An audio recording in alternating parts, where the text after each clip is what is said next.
ओम नमो भगवते वासुदेवाय।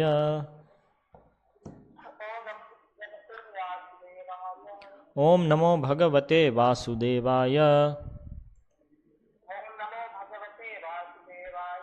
ओम नमो भगवते वासुदेवाय।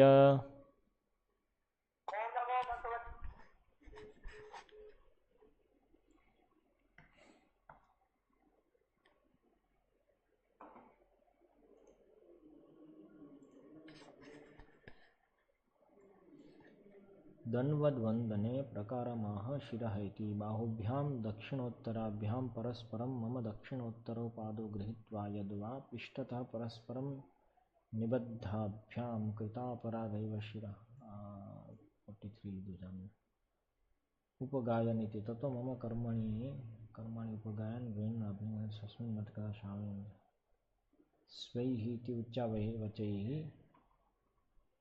बृहद्भिः लघुभिर्वा स्तवैः स्तवसंज्ञैः पौराणैः आर्षैः वेद पुराणादिउक्तैः। हरे कृष्ण हरे कृष्ण हरे कृष्ण। सुनाई दे रही आवाज मेरी?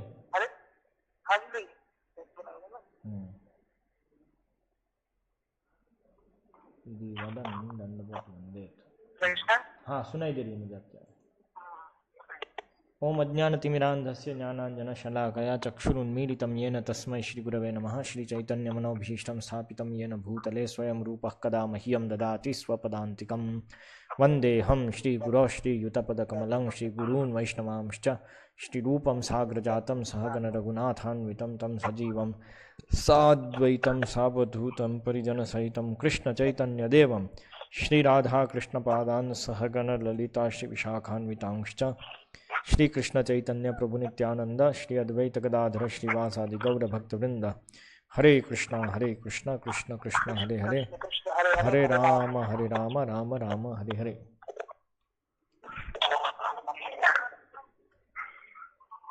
तो शोक कृष्ण प्रभु आप कर रहे थे, आज जल्दी कर लेते हैं। कहाँ पर पहुंचे थे?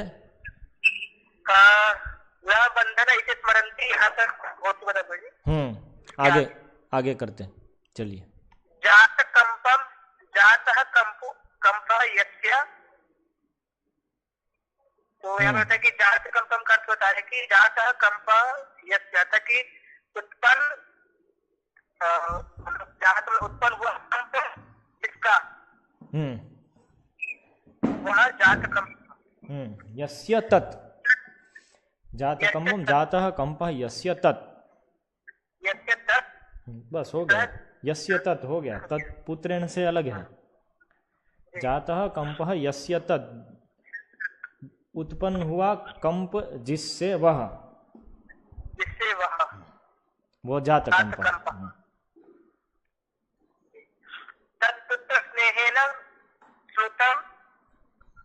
तत्पुत्र स्नेह नहीं है भाई, तत् तो आ गया ना आगे। पुत्र स्नेहेन श्रुतम सरत क्षीरम कुचयोः युगम रजवापर्श श्रमे वे चरत कंकणो। यानी बताइए कि पुत्र स्नेहेन श्रुतम मतलब पुत्र स्नेह से श्रुतम मतलब जो बहा मतलब जो श्रुत हुआ। श्रुतम नहीं है, स्नुतम है। हाँ जी, स्नुतम है। स्नुतम मतलब बहा नहीं होता है। स्नान हुआ, मतलब स्नान हुआ हुआ को स्नुता कहते हैं। स्नान हुआ हुआ, स्नान किया हुआ, स्नान किया हुआ, उसको स्नुता कहते हैं। पुत्र स्नेह से स्नुत, हिंदी में स्नुत ही उपयोग कीजिए, कोई बात नहीं, वो शुद्ध हिंदी ही है। स्नुता उपयोग कर सकते हो उसको शुद्ध हिंदी की तरह। पुत्र स्नेह से श्रुतम, फिर स्रवत क्षीरम,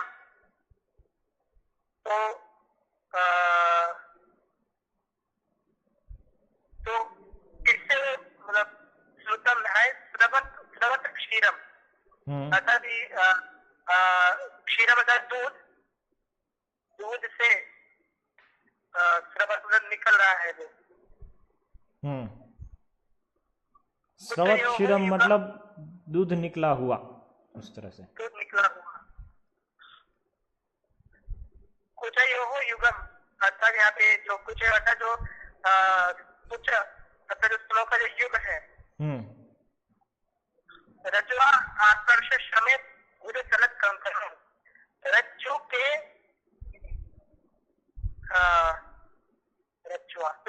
रज्जु से जो आकर्ष से जो रज्जु के आकर्ष से जो रज्जु के आकर्ष जो श्रम में जो श्रम में चलत जो भुजाएं हैं, वो भुजाएं और कंगन चल रहे हैं, चलते हैं मतलब। हरे कृष्ण। नहीं, गलत है। रज्जु आकर्ष श्रम है, रज्जु के आकर्ष से श्रम होने पर सती श्रम होने पर भुजाओं में चल रहे कंकण, भुजाओं में चल रहे कंकण, चलती हुई भुजाएं और कंकण नहीं, भुजाओं में चल रहे कंकण, भुजयोः चलत कंकणों। रज्जु के आकर्षण से श्रम होने पर भुजाओं में चलते हुए कंकण, कंकणम करभूषणम इति अमरः। कंकणम को समझा रहे हैं कि कंकणम क्या है उसको, कि अमर कोश में उसको करभूषण कहा है। करभूषणम कहते हैं, मतलब करभूषण है अमर कोश के अनुसार। करभूषण मतलब क्या? करभूषण अर्थात कि कर का भूषण जो कर में मतलब जो हाथ में पहनते हैं, हाथ का गहना, हाथ का गहना, आभूषण हाथ का।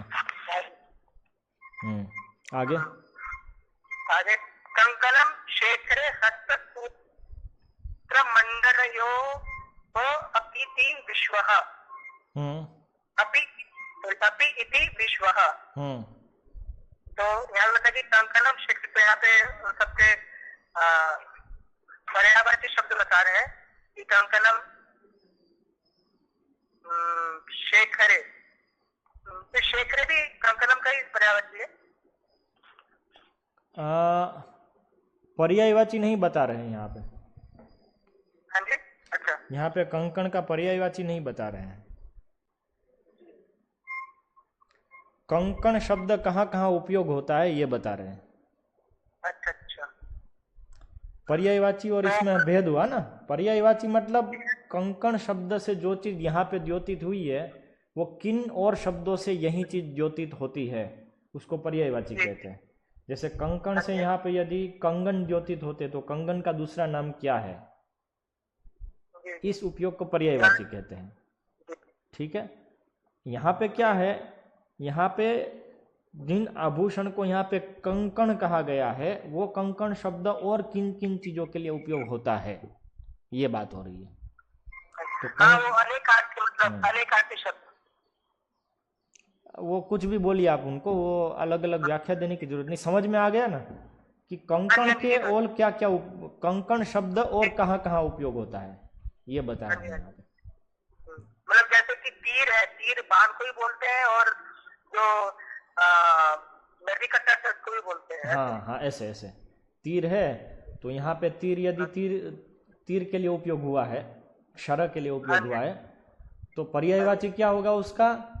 तो तीर का यदि पर्यायवाची दे रहे हैं तो जो तीर वस्तु यहाँ पे जिस वस्तु के लिए उपयोग हुआ है शर के लिए, तो उसके पर्यायवाची में शर आएगा और अनेक अनेक जो नाम है ये जो शर के वो आएंगे।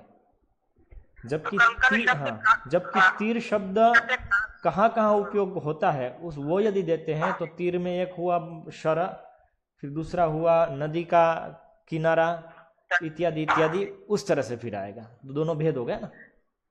तो यहाँ पे जो कंकण शब्द और कहाँ कहाँ पे प्रयोग होता है इसके अर्थों में वो बताया गया है। शेखरे के अर्थ में, शेखर के अर्थ में, शेखरे के नहीं बाबा, सप्तमी है शेखर। कंकणम शेखर में, शेखर में, हाँ शेखरे के अर्थ में क्या किया तो फिर गड़बड़ हो गई ना। शेखर के अर्थ में ऐसे ऐसे क्या? शेखर अर्थ में, और फिर हस्त सूत्र मंडन योग, और हस्त जो सूत्रम मतलब हस्त के आभूषण मतलब मंडन करने में, उसका आभूषण में भी मतलब उसमें भी अपि विश्व ऐसे विश्व को बताया गया है। तो हस्त सूत्र हाथ में बांधे हुए धागे में, धागे के लिए भी, और हाथ के आभूषण के लिए भी, मंडन के लिए भी, मंडन करने वाले भी जो वस्तुएं उनके लिए भी कंकण उपयोग होता है, ऐसा विश्वनाथ चक्रवर्ती ठाकुर कहते हैं। नहीं, विश्वकोश। अच्छा, विश्वकोश कहता है, बरोबर। ठीक है, विश्वकोश कहता है। फिर आगे कंकणे इति सुपथम, कंकणे इति सुपथम। तो यहाँ पे बता रहे कि यहाँ पे हमें कंकणे के अर्थ में लेना है, मतलब कंकणे में लेना है, कंकणे में लेना है, ऐसा तो नहीं बताया। मतलब कंकणे में मतलब सॉरी कंकणे में है सुपथम।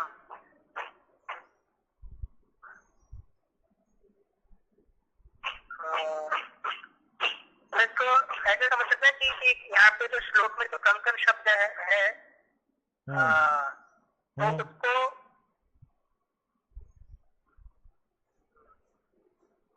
तो उसको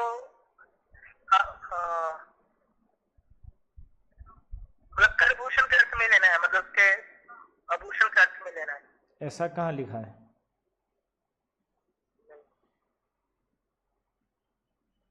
तो अब सुपथम का अर्थ क्या होगा यहाँ पर? सुपठम मतलब सुपाठ, अलग अलग पाठ होते हैं। तो श्लोक में यहाँ पे कंकणौ दिया है, लेकिन सही होगा कंकणे इति। कंकणे इति सुपठम, वो सही, ज्यादा सही अर्थ है, ज्यादा सही पाठ है इसका। मतलब शब्द कंकणे होना चाहिए, मतलब कंकणे होना चाहिए, वो ज्यादा सही है, ऐसा बता रहे हैं। ज्यादा सही है ऐसा सुपथम है वो। कंकणे रज्जु आकर्षणम तज्जातः शमः ययोः तौ, मतलब कि रज्जु का आकर्षण, रज्जु का आकर्षण तज्जातः,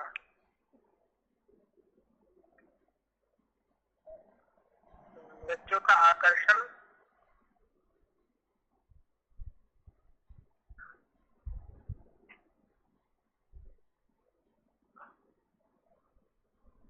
रज्जु का आकर्षण उत्पन्न हुआ, ऐसे कहेंगे उत्पन्न हुआ श्रम जिसमें वह, रज्जु का आकर्षण उत्पन्न हुआ श्रम जिसमें वह, मतलब हिंदी में तो कोई अर्थ नहीं निकला।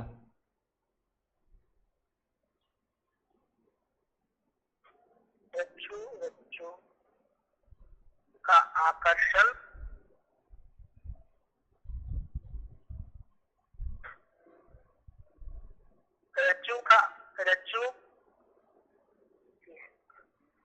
रज्जु के आकर्षण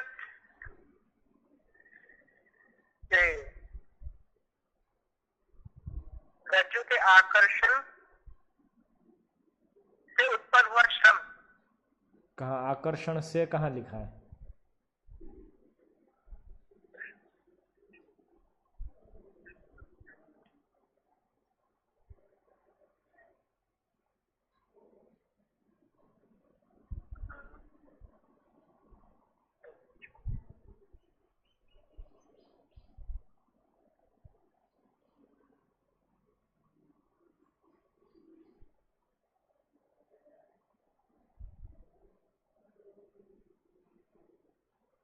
रज्जोः आकर्षणम,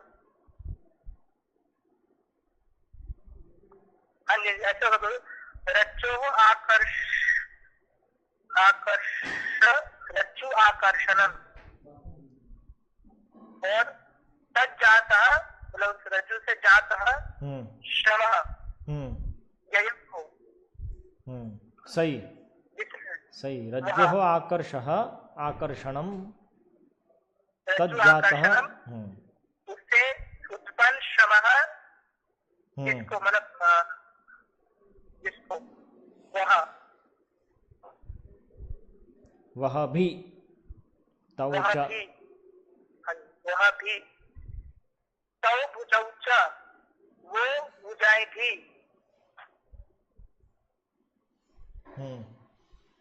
चलती कंकने तो चलती कंकने चलते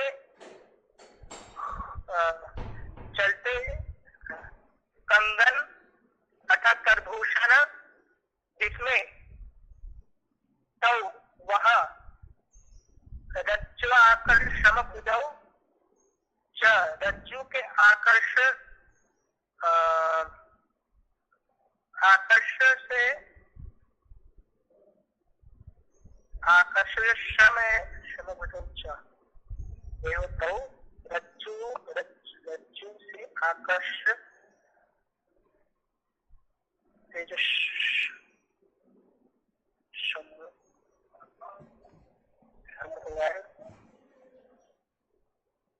हाँ मतलब रज्जु के आकर्ष से जो श्रम वाली जो भुजा है श्रम भुजाओ वह भी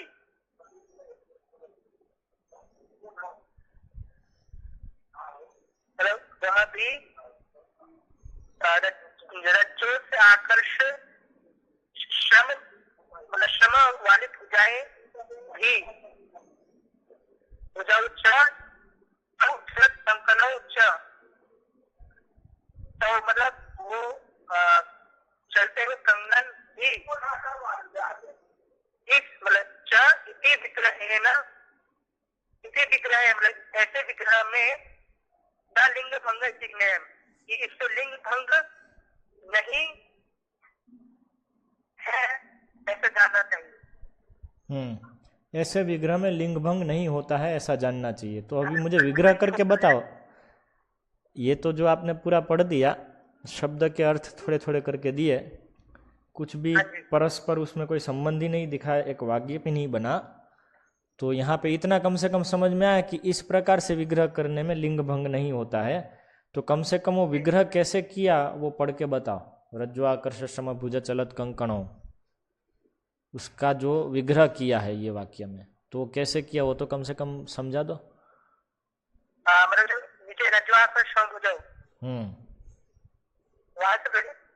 हाँ ये उसका विग्रह है ना कि वो नहीं है।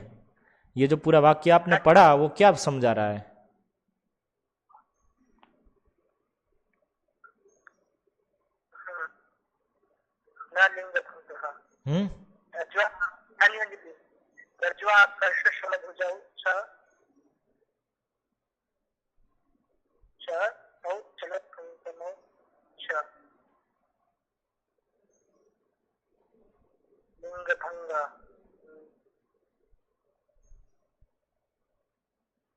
कंकणम कंकण कंकण में है और तौ भुजौ च चलति कंकणे करभूषणे ययोः तौ रज्ज्वाकर्ष समभुजौ।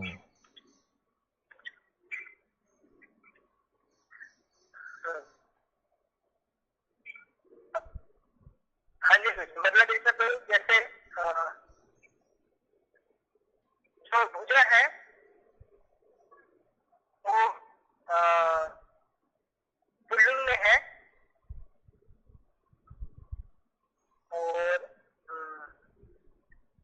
जो कंकणम है वो नपुंसक लिंग में है। तो जब मतलब जो विग्रह किया है तो कंकणे होना चाहिए सुप्रथम, ऐसा कंकणों दिया है तो से इस विग्रह में लिंग भंग नहीं हुआ है ऐसा जानना चाहिए। वो सही बात है, लेकिन वो विग्रह समझाओ मुझे, क्या है वो विग्रह, कैसे वो विग्रह किया है? वो यहाँ पे वही विग्रह समझाया है ना, कैसे वो विग्रह किया है। तो ये विग्रह में क्या बता रहा है, ये परस्पर पदों का संबंध। तो यहाँ पे जो रज्जु के आकर्ष से जो श्रम जो उत्पन्न हुआ है, तो उससे रज्जु के आकर्षण से जो श्रम भुजाओं में उत्पन्न हुआ है, तो भुजा में जो कंकड़ चल रहे हैं तो एक दूसरे से संबंधित है। तो उसमें क्योंकि भुजे है वो पुल्लिंग में और कंकड़ वो है नपुंसकलिंग में है। तो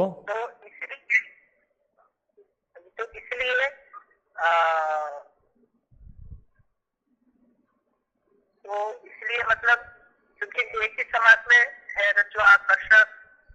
तो अंतिम वाला जो है उसका लिंग लगेगा, तो कंकण अंतिम है तो उसका लिंग लगना चाहिए ना, क्यों पुल्लिंग का लिंग लगाया है?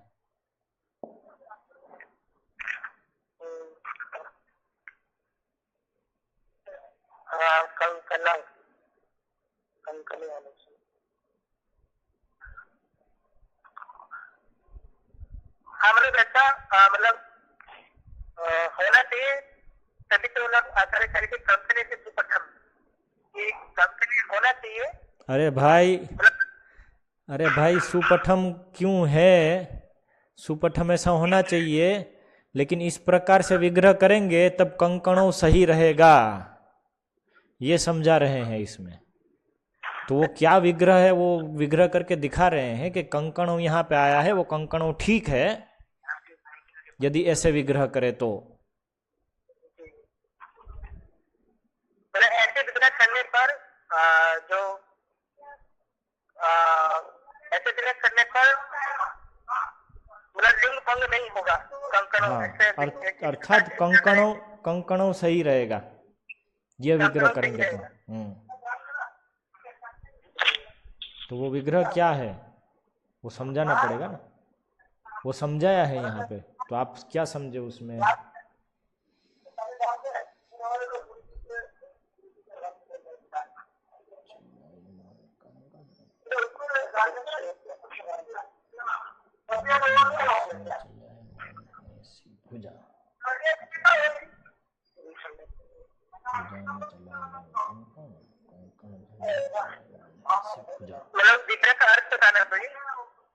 हाँ, विग्रह कैसे किया है कि लिंग भंग नहीं हो रहा है यहाँ पे, तो विग्रह क्या किया ये पूरे वाक्य का, ये पूरे समास का वो समझाया है यहाँ पे। वो आपको समझ में आया? मैं ये पूछ रहा हूँ, तो समझाओ।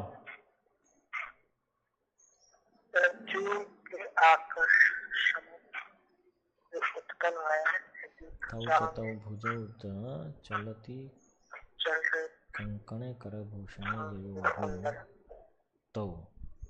समात्र में इस प्रकार से कि मतलब रज्जु के आकर्ष से जो श्रम उत्पन्न हुआ है, श्रम उत्पन्न हुआ है, ऐसी दो भुजाओं में। वापस बोलो। रज्जु से आकर्ष,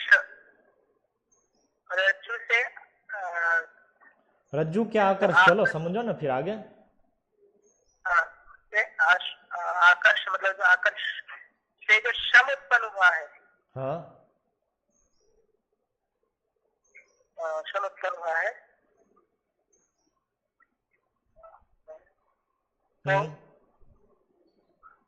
तो किसमें उत्पन्न हुआ है? भुजाओं में उत्पन्न हुआ है, मतलब भुजाओं।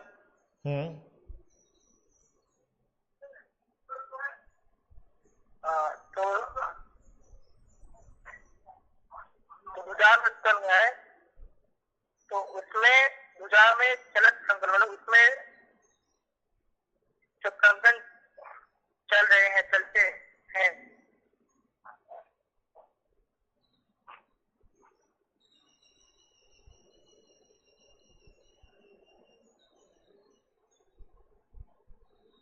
विग्रह मतलब कैसे लिंग भंग नहीं हुआ? विग्रह गलत आपने समझा। कहाँ ऐसा दिया ऐसी भुजाओं में कंगन चल रहे, ऐसा लिखा है यहाँ पे ये वाक्य में?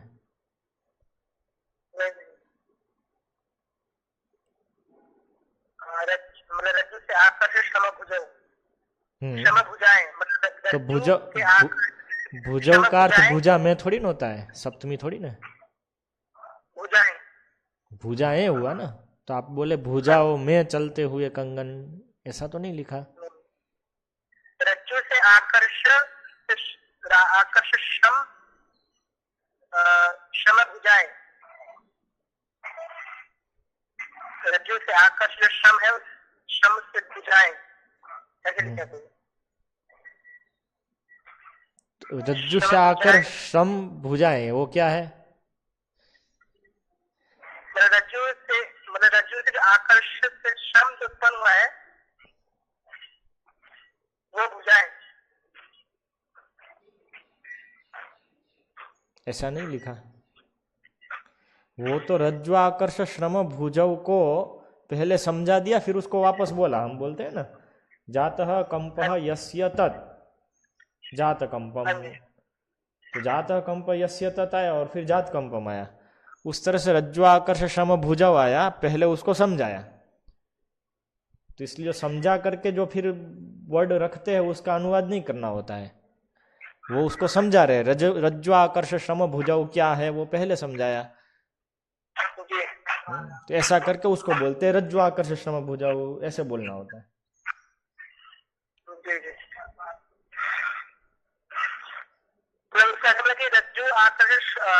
रज्जु आकर्ष श्रम भुजौ ना, तो वो क्या है, लेकिन कैसे समझाया उसको? रज्जु आकर्ष श्रम भुजा चलत कंकणम है, उसको रज्जु आकर्ष श्रम भुजाओ, उसको क्या समझाया, वो क्या है?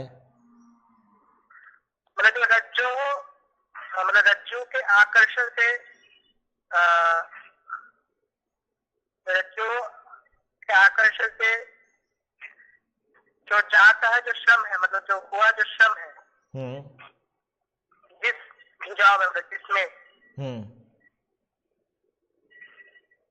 जिस भुजाओं में, जिनका, भुजाएं,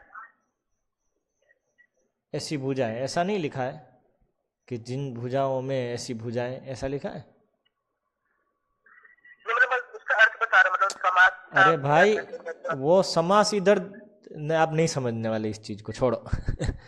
कितनी बार बोला रज्जु आकर्ष श्रम भुजौ, आप क्या क्यों उसका विग्रह कर रहे हो? उसका विग्रह करके पहले बता रहे हैं, आप वापस खुद विग्रह करने बैठ गए उसका। जो आचार्य बता रहे हो वो विग्रह समझने का प्रयास करो ना, आप अपना विग्रह क्यों देते हो? रज्जु आकर्ष श्रम भुजौ, उसका क्या समझा रहे हैं आचार्य?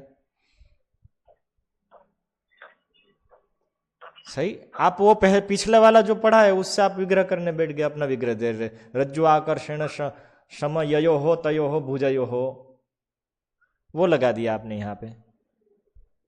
रज्जु आकर्षण श्रम ययो हो तौ भुजौ, रज्जु आकर्ष श्रम भुजौ, इस तरह से आपने कर दिया। लेकिन वो एग्जैक्टली बता रहे हैं यहाँ पे, या फिर कुछ और बता रहे हैं?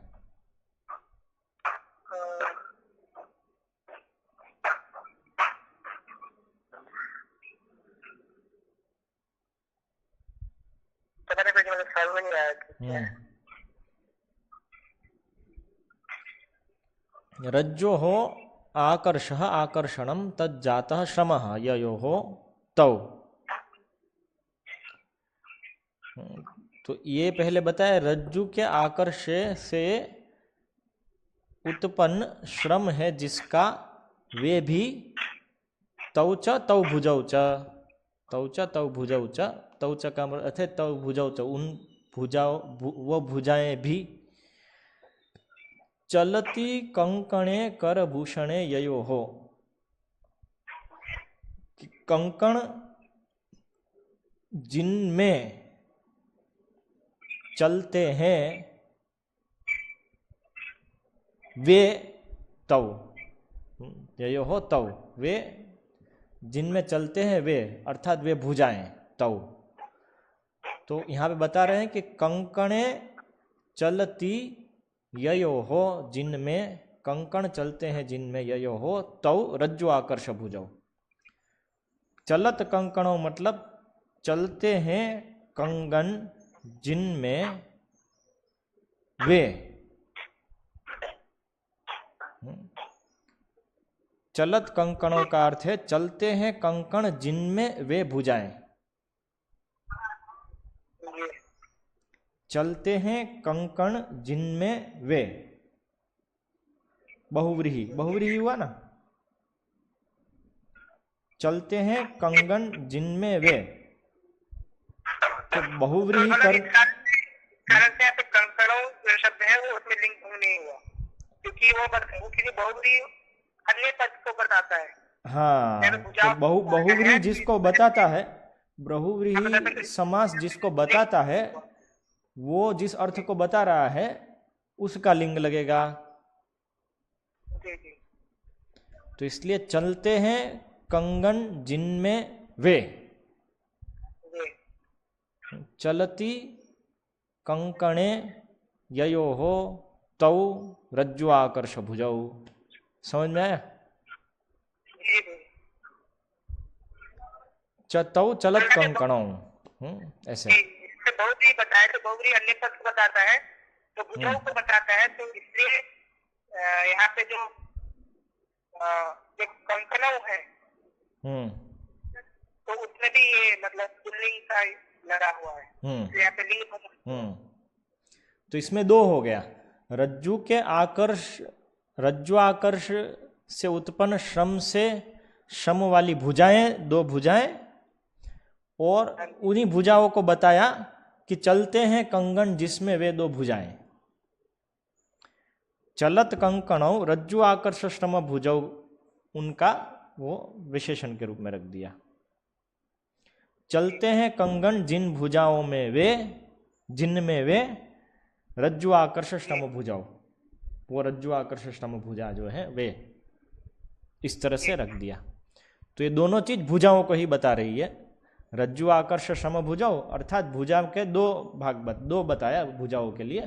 एक तो रज्जु के आकर्ष से उत्पन्न हुआ श्रम है जिनका वे, दूसरा जिनमें कंकण चल रहे हैं वे, दोनों एक ही चीज बता रहे हैं, भुजाएं। दोनों भुजाओं को ही संबोधित कर रहे हैं। हाँ, रज्जु के आकर्ष से श्रम जो उत्पन्न है वे भुजाएं, जिनमें कंकण चल रहे हैं। हिंदी में करना हो तो रज्जु के आकर्ष से उत्पन्न श्रम, रज्जु के आकर्ष से उत्पन्न श्रम है जिनका वे भुजाएं जिनमें कंकण चल रहे हैं।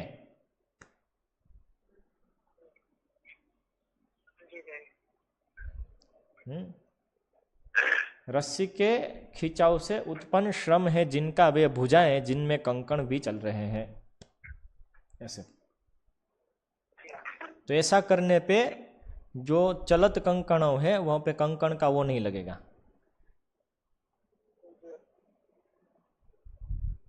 तो इस कारण से लिंग भंग नहीं हुआ। हाँ, तो इसलिए चलत कंकणों सही पाठ इस तरह से हो सकता है यदि इसको बहुव्रीहि ले तो। लेकिन बहुव्रीहि लेंगे तो इससे लिंग भंग नहीं होगा। क्या? पर यदि बहुव्रीहि समास ले तो इसमें लिंग भंग नहीं होगा, क्योंकि वो अन्य पद को बता रहा है। हाँ, ऐसे। आगे समझ में आया? जी तो अतुलानंद आ गया स्नान करके वापस? जी बाबू जी आ गया? जी बाबू जी समझ में आया कुछ? ये समाज समझ में आया? बाबू जी ये समझ में आया जो अभी हमने सीखा? हाथों में चलते कंगन और कंगन जिसमें चल रहे वो हाथ, समझ में आया कुछ?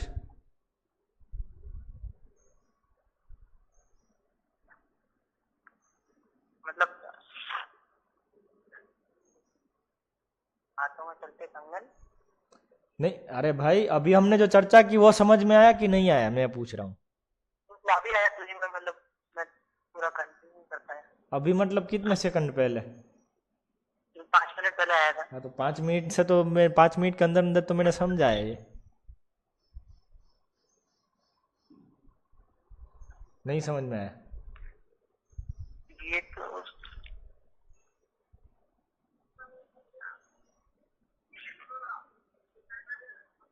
ठीक है, वापस समझाता हूँ। यहाँ पे रज्जु आकर्ष श्रम भुज चलत कंकणव है, तो सत्यात्म तीर्थ पाद ये प्रश्न उठा रहे हैं कि कंकण तो नपुंसकलिंग में है, इसलिए कंकणे इति सुपठम, सही पाठ तो कंकणे होना चाहिए। लेकिन यदि कंकणों भी लेते हैं तो यदि इस प्रकार से ले विग्रह को, इस प्रकार से इसका विग्रह करे तो लिंग भंग नहीं होगा, तब कंकणों ठीक रहेगा। तो कैसे वो विग्रह किया? तो चलत कंकणों जो है, चलती कंकणे ययोहो तौ, चलत कंकणों का अर्थ है चलती कंकणे ययोहो तौ, चलते हैं कंगन जिसमें वे। बहुव्रीहि हुआ, चलते हैं कंगन जिसमें वे। तो बहुव्रीहि में जिसको वो समास इंगित करता है उसका लिंग लगता है। तो कंकन नपुंसकलिंग होने के बावजूद भी, क्योंकि वो जिसमें चल रहे हैं उसको बता रहा है वो पद, इसलिए वो किस में चल रहे हैं? भुजा में, भुज में। तो जो भुजा है वो पुल्लिंग है, इसलिए वहां पे पुल्लिंग लगेगा। इसलिए चलती कंकणे ययोहो तौ व भुजौ, उन भुजाओं की बात हुई है, वो भुजाओं की बात वहां पे हो रही है। इसलिए चलत कंकणों सही है, चलत कंकणों इस तरह से हो सकता है। तो फिर रज्जु आकर्ष श्रम भुज का क्या करें? तो वो भी है, वो यहाँ पे भुजाओं का ही वर्णन दो प्रकार से हो रहा है। रज्जु आकर्ष श्रम भुजौ, अर्थात रज्जु के आकर्षण से उत्पन्न श्रम है जिनका वे भुजाएं, जहां पे कंगन भी चल रहे हैं। चलत कंकणों रज्जु आकर्ष श्रम भुजौ च। तो भुजा के लिए दो चीज हो गई, दो चीज बताई ना भुजा के लिए, कि रज्जु के आकर्ष से श्रम है जिनका वे भुजाएं, और जिनमें कंकण चल रहे हैं वे भुजाएं। इस तरह से एक ही भुजा के लिए दो प्रकार का वर्णन किया है यहाँ पे। इसलिए रज्जु आकर्ष श्रम भुजा चलत कंकणों च, कंकणों, इस तरह से। अभी समझ में आया कुछ? जी प्रभु, समझ में आया रियली में? हाँ जी, मतलब भुजाओं के दो, अभी जैसे समझा कि भुजाओं के लिए मतलब दो प्रकार के वर्णन है भुजा के लिए। एक तो जो रज्जु के आकर्षण से जो श्रम हो रहा है वो भुजाएं, और उन में कंकण भी चल रहे हैं। ठीक है, तो लिंग भंग कैसे नहीं हुआ? कंकण होना चाहिए, उसकी जगह कंकणों कैसे हो गया?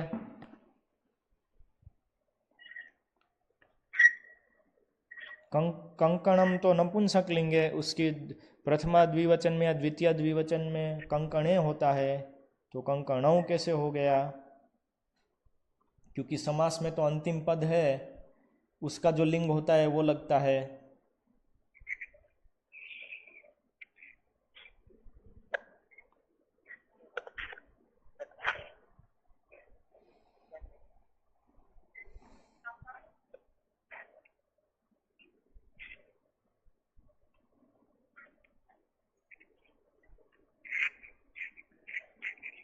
नहीं समझ में आया? ये नहीं है, मतलब क्यों ऐसा हुआ? मुकुंद है? आपको तो समझ में आ गया? हरे कृष्णा।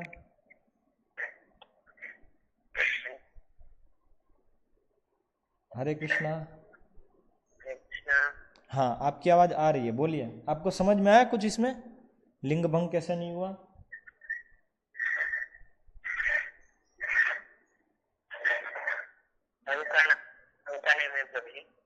क्या? कंकण, हाँ, कंकणों कैसे हो गया? कंकणों कैसे ले सकते? उसमें विग्रह में लिंग भंग क्यों नहीं होता है? ये जो समझा रहे हैं आचार्य, वो कुछ समझ में आया आपको उसमें? हाँ जी, भुजौ का उसको विशेषण के रूप में ले रहे हैं। तो कैसे वो होगा विशेषण के रूप में? कैसे वो फिट बैठेगा उसमें? यही हो जिसमें चलते हुए कंकण ऐसे रज्ज्वाकर्षक श्रम भुजौ। जिनमें चलते हुए कंगन है ऐसे रज्जु आकर्ष समभुजा। तो कैसे इसमें लिंग भंग नहीं हुआ? कंकण है क्यों नहीं आया? क्योंकि भुजौ पुल्लिंग में है तो उसका लिंग हुआ। तो उसका लिंग क्यों आएगा? समास में तो अंतिम पद का लिंग आता है। परनिपात मात्रम सामयिकम, वो आगे बताया गया है कि परनिपात जो है बाद में ऐसा भी देखा जाता है।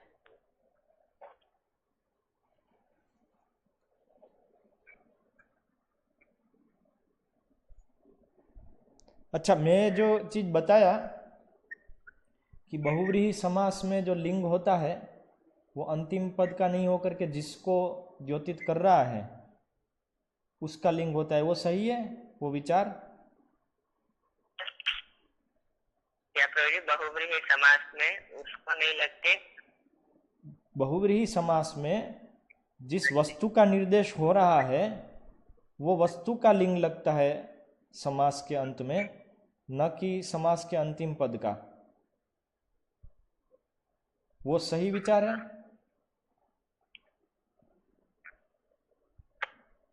मतलब अन्य पद प्रधान है इसलिए आप बोल रहे हैं? हाँ, अन्य पद प्रधान होता है ना बहुव्रीहि समास। कोई उदाहरण लीजिए बहुव्रीहि समास का। पीताम्बरा राधा। पीताम्बरा राधा,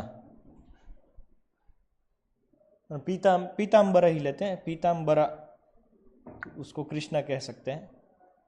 तो पीताम्बर, पीतः अंबरः यस्य सः पीताम्बर। तो इसमें पीताम्बर शब्द जिसको द्योतित करता है यस्य सः, उसका लिंग लगेगा इस उसमें। ये विचार सही है? मान लो कि पीत अंबर, तो अंबर मान लो कि यहाँ पे तो अंबर हर एक उसमें होगा, नहीं हर एक लिंग में होगा। नहीं, स्त्रीलिंग में अंबरा ऐसे नहीं होता, लेकिन राधा रानी स्त्रीलिंग में हमने लिया इसलिए अंबरा हो। हाँ, ऐसे भी हो सकता है। मतलब कहने का तात्पर्य है मेरा कि ये मेरा विचार क्या सही है कि जिसको द्योतित करता है बहुव्रीहि समास, तो समास का अंत वो लिंग का गिना जाता है, समास वो लिंग का गिना जाएगा। तो उस प्रकार से यदि यहाँ पे लें तो क्योंकि चलती कंकणे ययो हो, चलते हैं कंगन जिसमें, तो किस में चलते हैं? भुजा में, भुजा में। तो वो जो भुजः क्योंकि पुल्लिंग है इसलिए चलत कंकण जो समास है वो पुल्लिंग गिना जाएगा, इसलिए उसका द्वितीय विभक्ति का द्विवचन कंकणौ होगा, न कंकणे। कंकणे नहीं होगा। इस तरह से विचार सही है?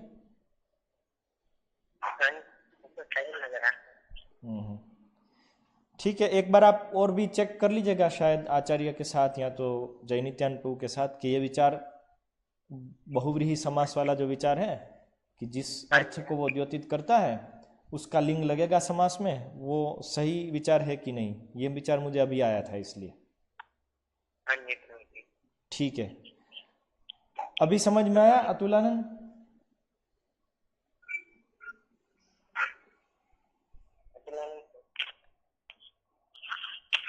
क्या जब कर रहे हैं?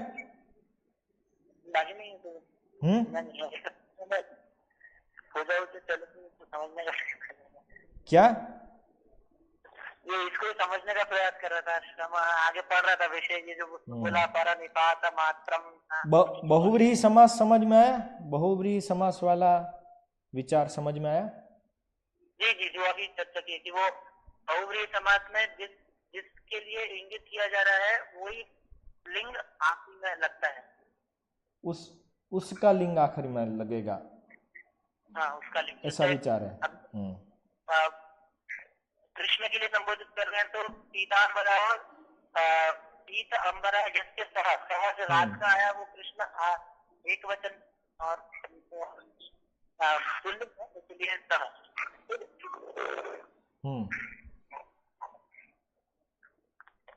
जैसे हिंदी में भी इसका तो होगा ही, उपयोग इसी प्रकार से होता होगा हिंदी में। हालांकि समास जैसी वस्तु नहीं होती है, लेकिन फिर भी समास होता है। लेकिन हिंदी में हम सामान्य उपयोग में यदि गिने तो पर है पीत अंबर है जिनका या जिसका, वो है हिंदी में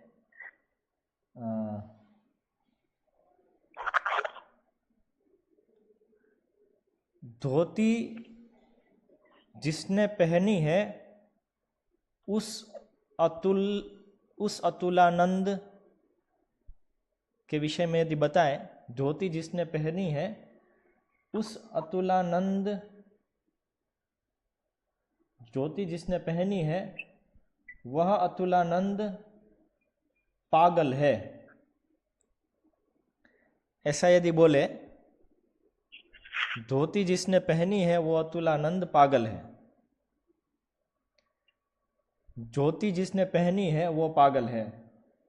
तो अतुलानंद ने धोती पहनी है वो पुल्लिंग में हुआ, तो पागल है वो वाला जो भी आगे उपयोग होगा वो पुल्लिंग में होगा, जबकि धोती स्त्रीलिंग में है। यदि धोती हम स्त्रीलिंगी नहीं हिंदी में क्योंकि धोती पहनी बोलते हैं, उस प्रकार का कुछ उपयोग। जी, जिसके लिए वो समास बनाया जा रहा है या मतलब विग्रह की वो समास पूरा रचना की जा रही है, उसका लिंग तो मैं आएगा, उसका लिंग लगा। ठीक है, आगे। विशेषण से परिनिपात मात्रम सामायिकम जगन्य जगत। तो यहाँ पे व्याकरण कर रहे कि यहाँ पे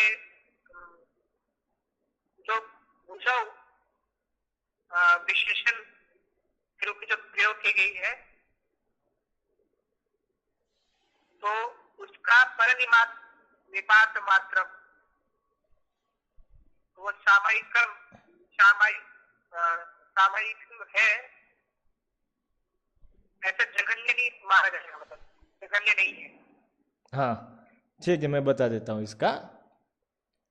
विशेषण का जो परम निपात्र मात्र है वो जघन्य नहीं है, सामयिक है। यहाँ पे सामयिकम मतलब मुझे ऐसा समझ में आता है कभी कभी जो होता है, कभी कभी होता है वो, ऐसा नहीं कि पूरी तरह से निंद्य है कि विशेषण का बाद में उपयोग होता है उस प्रकार का। यहाँ पे जो समास के अंतर्गत चलत कंकणों विशेषण के रूप में रखा है ना, रज्जु आकर्ष श्रम भुजौ का, इस समझ में इस प्रकार से जो विग्रह किया उसमें, तो प्रश्न उठ सकता है कि आपने ऐसे विग्रह किया तो उसमें विशेषण तो जो विशेष है उसके बाद आ गया, तो ये तो गलत है, ऐसा नहीं होना चाहिए। तो बता रहे नहीं, ये गलत नहीं है, ये जघन्य नहीं है, कभी कभी ऐसा भी कर सकते हैं।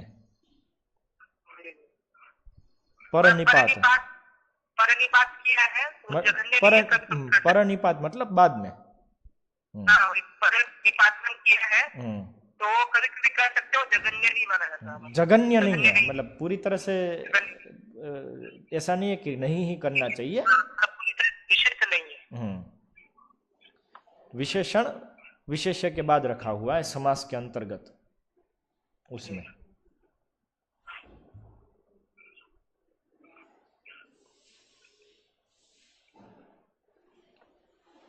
आगे कुंडले कर्णभूषणे, कुंडले का अर्थ बता रहे कर्णभूषणे, कर्णभूषण, स्विन्नम वक्त्रम च, तो स्विन्नम अर्थात की जो पसीने वाला मुख, कबरम केश शाक विशेषयोः कबरम इति विश्वः। तो कबरम जो शब्द कहाँ प्रयोग किया जाता है, तो बता रहे कि केश शाक विशेषयो, मतलब इनमें प्रयोग किया जाता है। कबरिति, कबर ये जो शब्द है इनमें प्रयोग किया जाता है, ऐसा विश्वकोश में बताया है। तो क्या है? विश्वकोश केश, कहता है। केश और केश और शाक, केश, शाक और विशेष में, तीन चीज में, सही? तीन तीन चीज में। तो फिर वो द्वितीय क्या बोलते हैं, द्विवचनम क्यों दिया हुआ है? विशेषयो हो। केश और शाक, शाक विशेष है, एक ही शब्द का शाक और विशेष। क्या शाक? क्या बोला आप? शाक, शाक। केश, शाक और विशेष, तीन चीज हो गई ना? नहीं, तीन चीज नहीं, दो चीजें, केश और शाक। केश और शाक, तो फिर विशेष क्या है?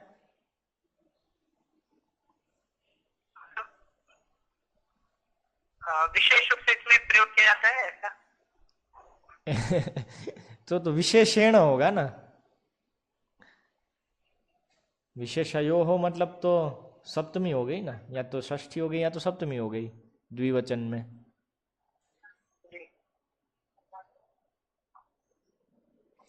दो वस्तु है, केश और शाक विशेष।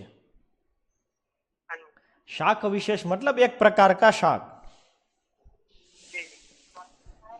ऐसे बहुत प्रयोग पाए जाएंगे, शाक विशेष, शाखा विशेष, ऐसे शाक विशेष है। मतलब विशिष्ट रूप, ना विशिष्ट नहीं कहेंगे, एक प्रकार का शाक विशेष मतलब एक प्रकार का शाक, हमारा एक प्रकार का शाक। एक प्रकार का शाक।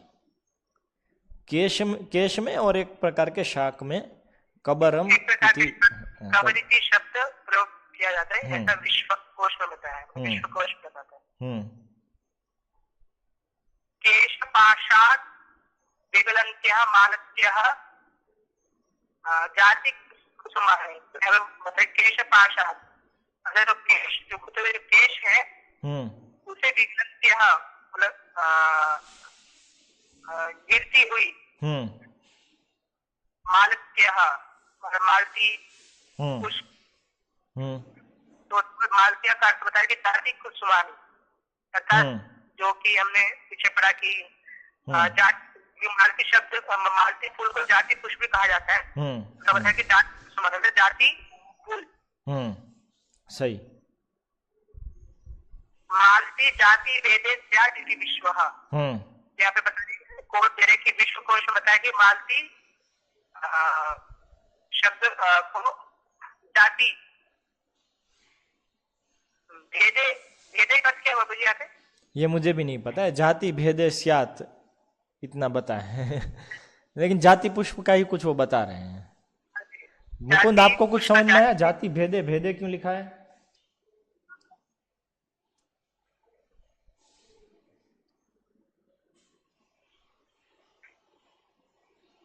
नहीं,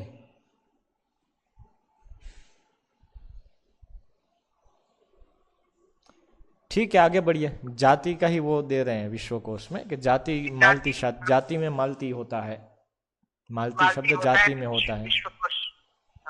यहाँ तो ये हो सकता है कि जाति पुष्पों का एक प्रकार है मालती, एक प्रकार के जाति पुष्प को मालती भी कहते हैं। तो मालती जाति भेदे स्यात्, कि एक प्रकार की जाति में मालती शब्द उपयोग होता है, ऐसे ऐसे भी हो सकता है। ठीक है, आगे।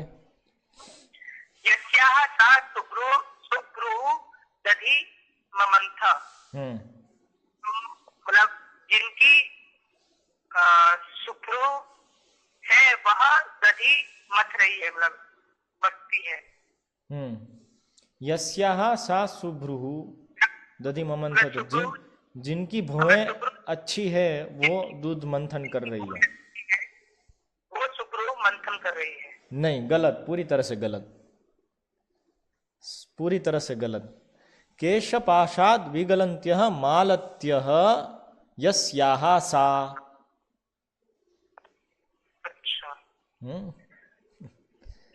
वो कबर विगलन मालती का यहाँ पे सा तक आता है, उसके बाद सुभ्रुहु, सा सुभ्रुहु, वो सुभ्रु जो है वो मंथन कर रही है ऐसे। अच्छा, मतलब केश पाशात विगलंत्या मालत्या यस्या सा सा सुब्रू दधि मन्मथ। सा सुब्रू दधि ममंथ। सही।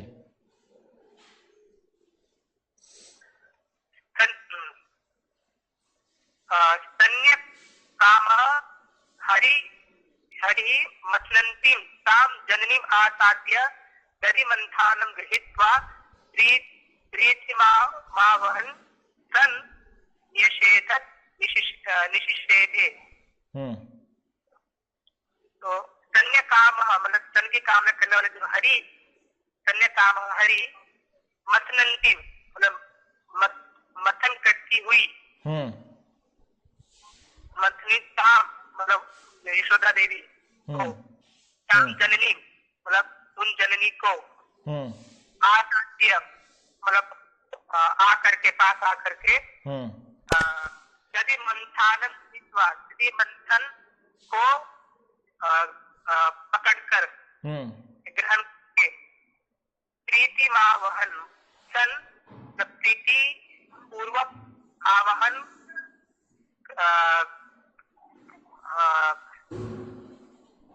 हुए निषेध किया। ठीक है, हो गया संपूर्णम।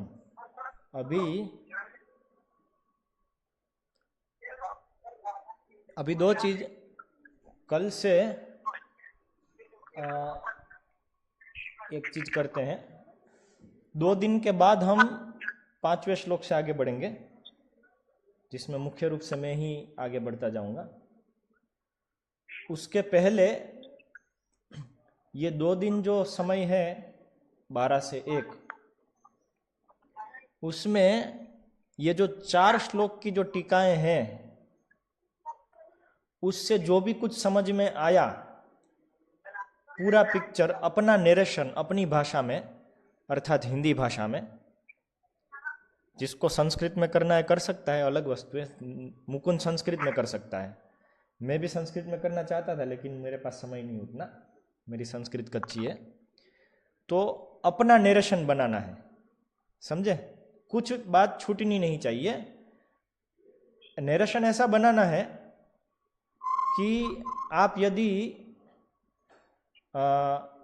छोटे बलराम को समझाए तो उसको समझ में आ जाए, हैं? मतलब एक बात छूटनी चाहिए। हाँ, अपना समझिए ना, आप ड्रामा लिख रहे हैं तो एक भी पॉइंट छूटना नहीं चाहिए। इसमें अपनी भाषा में, हिंदी में पूरा नरेशन बनाना है। ये 4 श्लोक का, ये 4 श्लोक में जो भी पढ़ा उसका श्लोक अनुवाद ऐसे नहीं। बोलो। की टीका, हाँ, जो भी हमने पढ़ी वो सभी टीकाएं, उसका एक भी पॉइंट छूटे नहीं, तो उससे पूरा नरेशन बनाने में उदाहरण देता हूं, जैसे मैं कैसे लिखूंगा। तो रिंगण लीला भगवान ने की पिछले अध्याय में, उसके बाद वो बड़े होते रहे थोड़े, फिर यशोदा माई को मुख में पूरा विश्व दिखा दिया। उससे भगवान ने अपने अंदर सब कुछ है, अपनी अंदर का जो अनंत्य है, अनंत है अंदर से, वो दिखा दिया यशोदा माई को। उसके बाद भगवान थोड़े बड़े हुए थे तो सब जगह जा करके सबकी मटकियाँ फोड़ करके सब गड़बड़ घोटाला करते थे, उसकी कंप्लेन करने सब ये आते हैं उनके घर, तो यशोदा माई को ये भी सब चिंता रही है। तो इस तरह से यशोदा माई और ये सब लोग जब उनको दूध भी पिलाते थे ऐसे, तो ये सब देख करके परीक्षित महाराज को अति अद्भुत आश्चर्य हुआ कि ये क्या, इन यशोदा माई की क्या मतलब महात्म्य होगा, क्या इन्होंने साधन किया होगा कि जिससे ये इतनी महान अवस्था प्राप्त हुई है। तो वो साधन को सुनने के लिए इच्छुक परीक्षित महाराज ने प्रश्न किया कि ये यशोदा ने ऐसा क्या किया था, यशोदा और नंद महाराज ने। तो इस तरह से प्रश्न किया, तो उसका उत्तर तो दिया सुखदेव गोस्वामी ने पिछले अध्याय में, लेकिन वो उत्तर से पूरी तरह से परीक्षित महाराज भी संतुष्ट नहीं थे और सुखदेव गोस्वामी भी नहीं। तो सुखदेव गोस्वामी वो परीक्षित महाराज को उस प्रकार से असंतुष्ट देख करके और ज़्यादा महात्म्य बताने के लिए ये श्लोक से शुरू होती है लीला, जो है एकदा श्लोक से शुरू होती है जो लीला है, वो लीला बताई जिसमें सुखदेव गोस्वामी समझा रहे हैं कि जो भगवान ने ताड़न का तो सुख प्राप्त किया, लेकिन उसमें भी अतृप्त हुए भगवान नियंत्रित होने के सुख को अनुभव करना चाहते थे, इसलिए ये लीला भगवान ने की। तो उसको देख करके भी सुखदेव गोस्वामी ये लीला बता रहे हैं। और ये लीला एक्चुअली में एकदा अर्थात दीपावली के दिन हुई। उसका कारण ये है, इसमें ये इस तरह से है, इसमें ऐसा है, और फिर इस प्रकार से हुआ, फिर जो गीत समझ रहे, इस प्रकार का निरसन तैयार करना है कि जिसमें कुछ छूट नहीं जाए, हर एक भाव आ जाए। हाँ, जो भी बोले आप, सिंपल है, उसको निबंध बोले, उसको प्रबंध बोले, उसको जो भी बंध बोले, चाहे उसको मुक्त बोले, कथा वो आप जब करेंगे तो सब लोगों को समझ में आ जानी चाहिए, छोटे से छोटे बच्चों को भी। उसमें ये सब जैसे यत्वा प्रकृति भाव आर्षः, हाँ, वो सब भी आ जाए लेकिन नहीं आए ऐसा। प्रकृति भाव आर्षः तो वो तो समझेंगे, प्रकृति मतलब प्रकृति वो ऋषि है, लोग तो यही समझेंगे प्रकृति, आप प्रकृति भाव आर्षः ऐसा सब बोलोगे तो लोग क्या समझेंगे उससे। अर्थात ये सब आ जाना चाहिए, जो भी है सब आ जाए, ओवरऑल सब लोग को समझ में आए, उस प्रकार का तैयार करो। शांति से इसको 3-4 बार पढ़ के उसको तैयार करो। तो उससे क्या है, अभी तक हम जो अभी पिछले लगभग 12 सेशन से बहुत ही क्लिष्ट अंदर अंदर जा करके अर्थ के अंदर अंत दिमाग में बहुत आटी घुटी हो गई होगी सब। वो ब्राह्मण थ्रेड का जो होता है ना हालत, उस प्रकार की चीज हुई होगी दिमाग में, तो वो सब खुल जाएगा इससे कि कैसे ये ओवरऑल अर्थ निकल रहा है इसमें, समझे। फिर धारा प्रवाह से हम 5वें श्लोक से वापस शुरू करेंगे। तो अभी मुकुंद संस्कृत में कर सकता है, आप लोग को हिंदी में करना है, दोनों को प्रयास कर सकता है मुकुंद संस्कृत में। अद्वैत सप्तमी कार्यक्रम है, तो मतलब वो एक दिन भी चला जाएगा। अभी कोई परफॉर्मेंस का मत सोचो, हम परफॉर्मेंस करने के लिए नहीं कर रहे हैं। लेकिन समय कम रहेगा, मतलब ऐसा है। अद्वैत सप्तमी कब है? 4 तारीख को। 4 को है। उसके बाद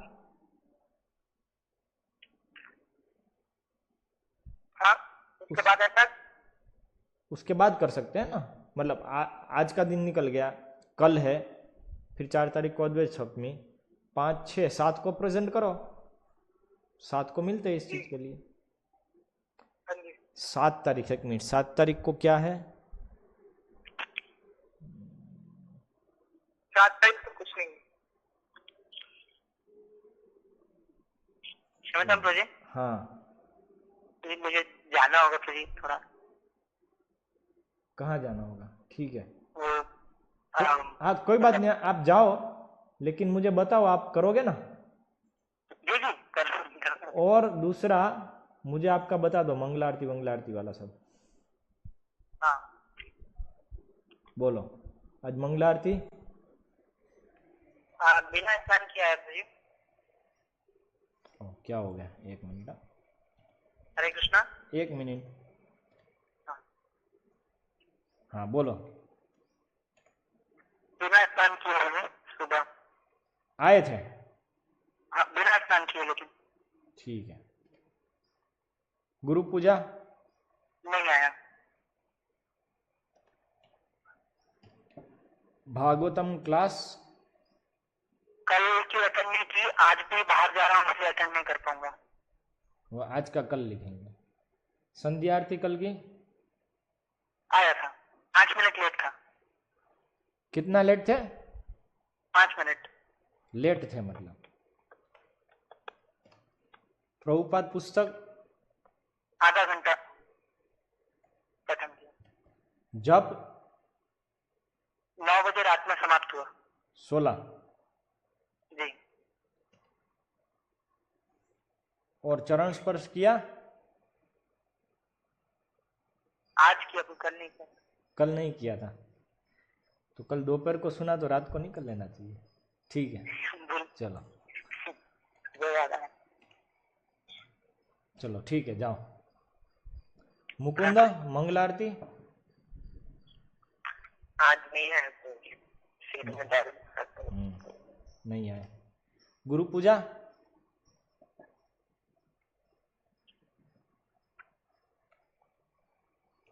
हरे कृष्णा। गुरु पूजा आए थे आज? हाँ जी प्रभु जी, लेट आया था। लेट आए थे। लेट मतलब हरे कृष्ण कीर्तन शुरू हो जाने के बाद कि उसके पहले? हाँ जी, कीर्तन शुरू हो गया था बस परिक्रमा में। तो बहुत लेट गिना जाएगा उसको। ये लिखते हैं कल की भागवतम कक्षा। हाँ जी, आया था प्रभु। हाँ, आप ही ने ली थी शायद। संध्या आरती कल की नहीं, माला बच्ची प्रभु जी। नहीं। प्रभुपाद पुस्तक नहीं हुई प्रभु जी। जप जप 16 हाँ जी, और चरण स्पर्श वो मैं कल ही पूछूंगा आज के लिए।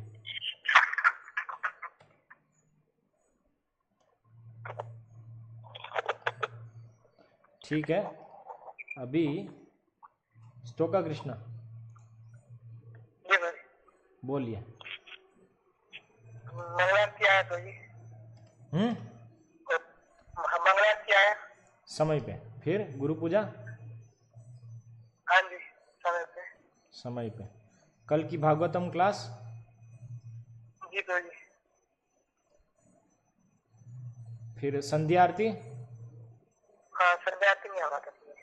नहीं गए थे संध्या आरती? हाँ जी, संध्या आरती नहीं गए थे। हाँ नहीं गया था। प्रभुपाद पुस्तक बोला था तो जी, नहीं पढ़ पाता भाई।